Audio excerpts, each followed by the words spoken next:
opal bologna. I know, right? Sure is. Have you tried the clam chowder yet? No, I haven't because you ate all of it. Yeah. So anyway, did you hear what the guys in the other room were talking about? No, what? I mean, this is a rockin' cat's birthday party, and the only thing anyone can talk about is chapter 25 from John Steinbeck's 1939 literary masterpiece, The Grapes of Wrath. Chapter 25 from John Steinbeck's 1939 literary masterpiece, The Grapes of Wrath? Uh-huh. What is chapter 25 from John Steinbeck's 1939 literary masterpiece, The Grapes of Wrath? I don't know. What is chapter 25 from John Steinbeck's 1939 literary masterpiece, The Grapes of Wrath?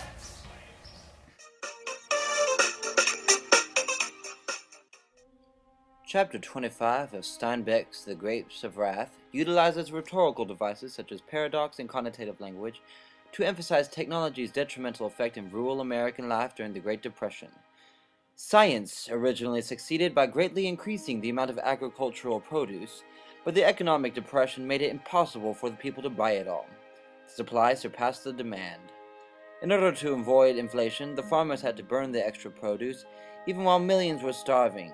Steinbeck concludes the chapter by describing the anger, the grapes of wrath, growing in the deprived people, foreshadowing a revolt.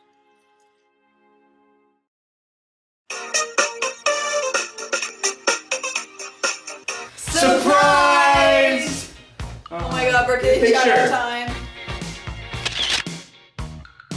Oh, I'm so surprised. it's so adorable. Oh my gosh. But anyway, back to chapter 25. You know, it's great and all. I just wish there was some connotative language in it. Well, luckily for you, there is! Let's look in. We can't pay wages, no matter what wages. And the purple prunes carpet the ground. And first the skins wrinkle a little, and swarms of flies come to feast. And the valley is filled with the odor of sweet decay. Steinbeck uses connotative language in order to convey that the great bounty that has just been harvested is going to waste and is becoming useless to all the farmers. Well, I heard through the grapevine that there's some paradox in chapter 25. Is that correct? Oh, you heard right, little lady. Let's check this out. The decay spreads over the state, and the sweet smell is a great sorrow on the land.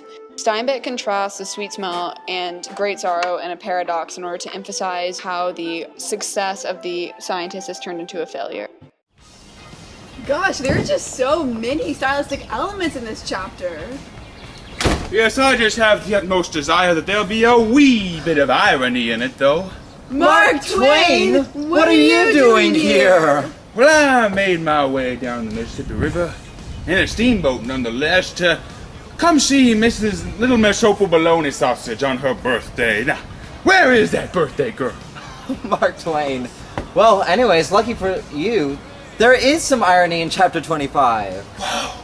Let's take a look.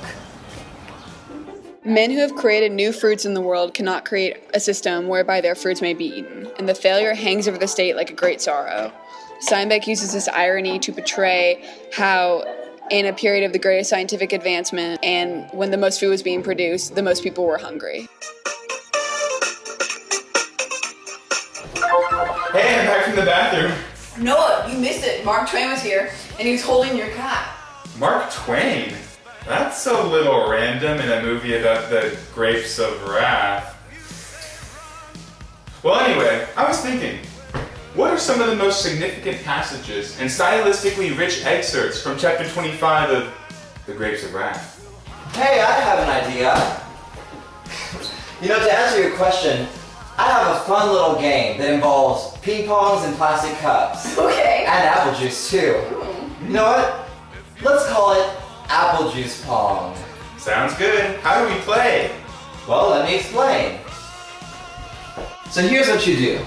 You've got to throw a ping pong ball into the other team's cups. Okay. And every time you make one, the other team has to say a good quote about chapter 25. Sounds like a fun kitten party. Yeah, I'll judge.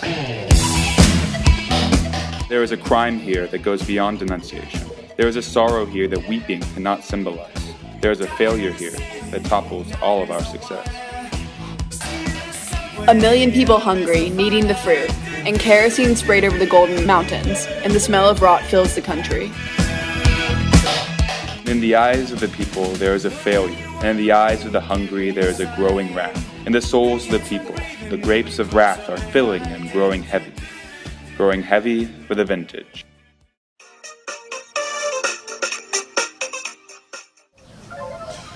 Now, if you think about it, a lot of chapter 25 is representative of and draws parallels to the storyline of the Jodes. You know, I was thinking that. I mean, the chapter outlines the root causes of the low wages for workers. It shows that increasing technology, unreasonable quotas by the canneries, and extraordinarily low prices for consumers forces growers to pay their workers less and less. And as people are more desperate for money, as they were during the Great Depression, they will accept these incredibly low wages to scrounge out some food for their families. Just like the Jodes. Yep, the Jodes traveled around the West accepting whatever pittance they were offered to feed hungry mouths. You know what else I saw?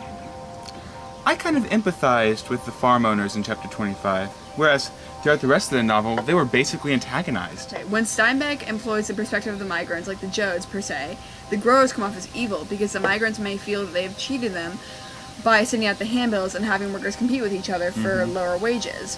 However, in this intro chapter, Steinbeck looks at it from a more objective perspective. He shows us that the growers themselves must pay these low wages, otherwise they themselves will lose their farms and be reduced to beggars. What a great parallel, Liza.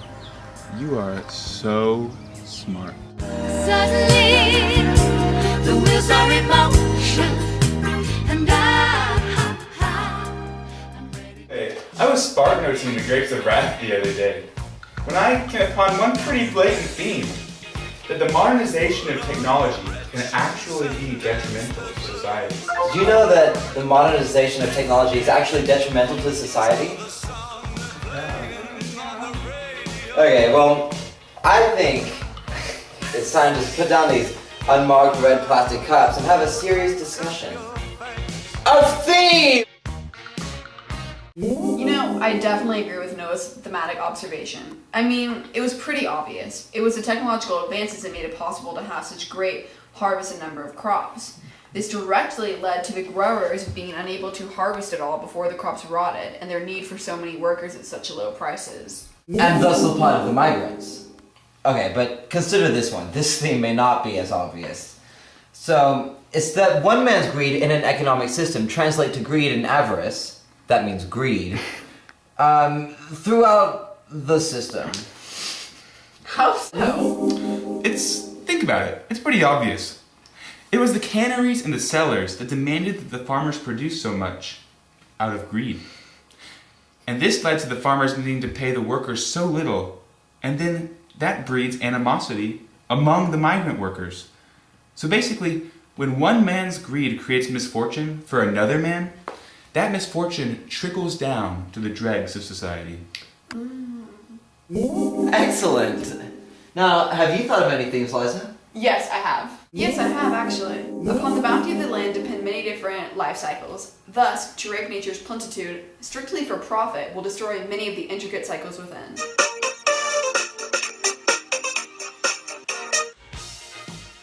We thank you for watching our video, Chapter 25 from the Grapes of Wrath, and we hope that it has answered any and all of your questions. Chapter 25 from the Grapes of Wrath. It's got everything. Now all it needs is you. everybody get up, it's time to slam now. We got the real jam going down. Welcome to the Space Jam. Here's your chance, do your dance at the Space Jam. Alright.